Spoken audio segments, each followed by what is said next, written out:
আজকের দিনে আমরা যে বিশ্ব অর্থনীতির কথা বলি সেটা আসলে কিভাবে তৈরি হলো এর পেছনের গল্পটা কিন্তু বেশ অবাক করার মতো আর নাটকীয় বটে।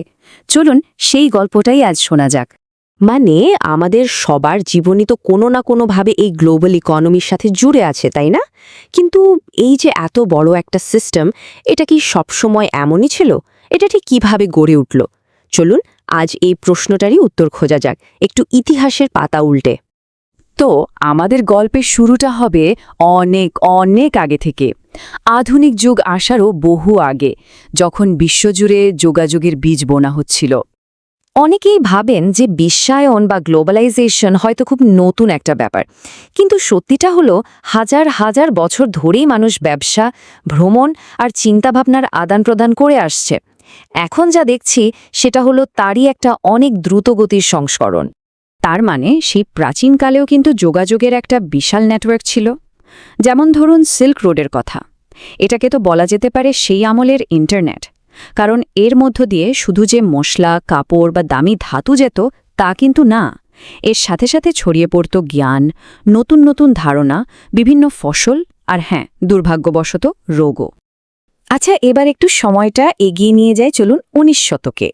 এই সময়টাতেই কিন্তু বৈশ্বিক সংযোগে একটা বিরাট, মানে যাকে বলে বৈপ্লবিক পরিবর্তন আসে আর জন্ম নেয় সত্যিকারের প্রথম বিশ্ব অর্থনীতি।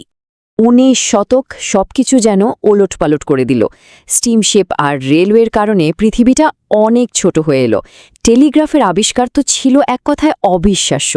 মুহূর্তের মধ্যে খবর এক মহাদেশ থেকে আর এক মহাদেশে চলে যেত, আর লক্ষ লক্ষ মানুষ ভালো একটা জীবনের খোঁজে নিজের দেশ ছেড়ে পাড়ি জমিয়েছিল অন্য মহাদেশে, যা পুরো বিশ্বের জনসংখ্যার চেহারাটাই আমূল বদলে দিয়েছিল। পার্থক্যটা তাহলে বুঝতেই পারছেন কতটা বিশাল। আগে যেখানে শুধু রাজরাজুরাদের জন্য দামি বিলাসবহুল জিনিসপত্রের ব্যবসা হতো, ১৯ শতকে সেখানে সাধারণ মানুষের ব্যবহারের জন্য তুলা বা গমের মতো পণ্যের বিশাল বাণিজ্য শুরু হলো। পুঁজিও আর স্থানীয় পর্যায়ে আটকে রইল না, সারা বিশ্বে ছড়িয়ে পড়ল। আর গতি, উট বা জাহাজের ধীরগতির দিন শেষ, এখন সবকিছুর গতি হলো টেলিগ্রাফের গতি। কিন্তু এত কিছুর পরেও এই সুন্দরভাবে জুড়ে থাকা বিশ্বটা কিন্তু চিরস্থায়ী ছিল না। একটা সময় এলো যখন সবকিছু তাসের ঘরের মতো ভেঙে পড়তে শুরু করে। চলুন এবার সেই ভাঙনের গল্পটা শুনি। ঠিক তাই, প্রথম বিশ্বযুদ্ধ এই একটা ঘটনায় সব হিসেব নিকেশ বদলে দেয়। এতদিনের পরিশ্রমে যে বিশ্বব্যাপী সংযোগের জাল তৈরি হয়েছিল তা যেন এক মুহূর্তেই ছিঁড়ে টুকরো টুকরো হয়ে গেল। যুদ্ধের ধাক্কা সামলাতে না সামলাতে চলে এলো মহামন্দা, মানে গ্রেট ডিপ্রেশন। আর তার ফল কি হলো? বিশ্ব বাণিজ্য এক ধাক্কায় প্রায় ২৫ থেকে ৩০% কমে গেল। ভাবা যায়, গোটা বিশ্ব যেন একে অপরের সাথে ব্যবসা বাণিজ্য বন্ধ করে দিয়ে নিজেদের গুটিয়ে নিয়েছিল। ফ্রেডেরিক বাস্তিয়াতের এই কথাটা তখনকার পরিস্থিতিকে একদম ঠিকঠাক তুলে ধরে। মানে দেশগুলো যখন নিজেদের মধ্যে ব্যবসা বাণিজ্য বন্ধ করে দেয়, তখন তাদের মধ্যে ভুল বোঝাবুঝি বাড়ে, আর সেই পরিস্থিতি যুদ্ধের জন্ম দেয়। এই সময়টা ছিল তারই এক ভয়ঙ্কর প্রমাণ। তবে ইতিহাস তো শুধু ধ্বংসের গল্প বলে না, নতুন করে গড়ার কথাও বলে। বিশ্বযুদ্ধের সেই ভয়াবহ ধ্বংসস্তূপের ওপর দাঁড়িয়েই কিন্তু একটা নতুন স্থিতিশীল বিশ্ব অর্থনীতি তৈরির এক বিশাল চেষ্টা শুরু হয়েছিল। চলুন আমাদের গল্পের শেষ পর্বে যাওয়া যাক। এই নতুন করে গড়ার চেষ্টার একেবারে কেন্দ্রে ছিল ব্রেটন উডস সিস্টেম। এটাকে বলা যেতে পারে বিশ্ব অর্থনীতির জন্য একটা নতুন অপারেটিং সিস্টেম। এর মূল উদ্দেশ্যই ছিল আন্তর্জাতিক অর্থনৈতিক সম্পর্কগুলোকে একটা নিয়মের মধ্যে আনা এবং স্থিতিশীলতা নিশ্চিত করা। এই নতুন সিস্টেমটার দুটো প্রধান স্তম্ভ ছিল।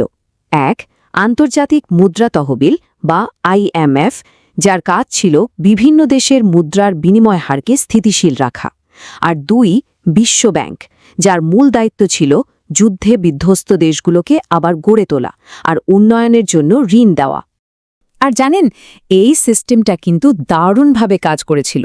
দ্বিতীয় বিশ্বযুদ্ধের পর কয়েক দশক ধরে বিশ্ব বাণিজ্য আর অর্থনৈতিক প্রবৃদ্ধিতে একটা অবিশ্বাস্য গতি আসে। বিশ্বের অনেক দেশেই একটা স্থিতিশীল আর সমৃদ্ধির নতুন যুগ শুরু হয়। তাহলে পুরো ব্যাপারটা থেকে কি বোঝা গেল? এটাই যে এই বিশ্ব অর্থনীতি এর আগেও কিন্তু জুড়েছে, ভেঙেছে, আবার মানুষের চেষ্টাতেই নতুন করে গড়ে উঠেছে।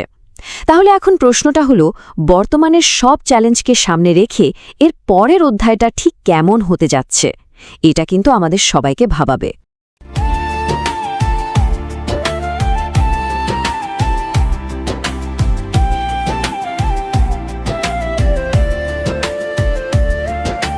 फ्यूचर का टाइम आ गया है, ब्रांड प्रमोशन का next level. Welcome to next gen promo. आज का मार्केट डिजिटल है, कंपटीशन भी क्रिटिकल है। सिर्फ प्रोडक्ट से काम नहीं, प्रमोशन होना विजिबल है। हम लाए strategy smart, creative visuals powerful start. Brand को मिलेगी स्ट्रॉन्ग आइडेंटिटी, मार्केट में बनेगी authority. Next gen promo, next gen grow.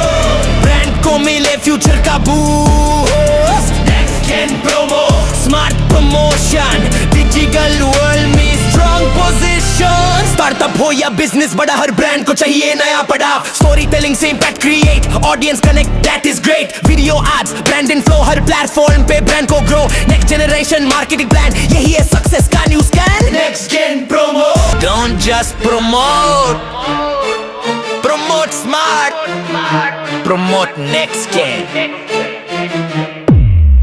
आज के समय में सिर्फ रिज्यूमे बनाना काफी नहीं है।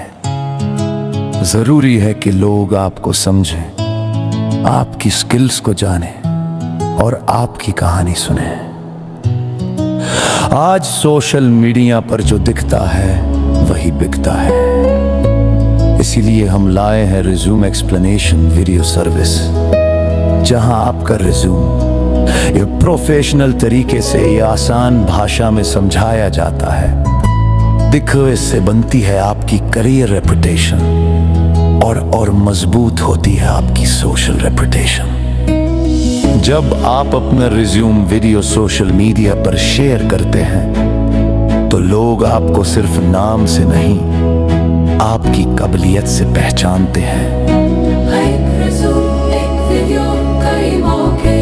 क्योंकि आपकी पहचान मायने रखती है।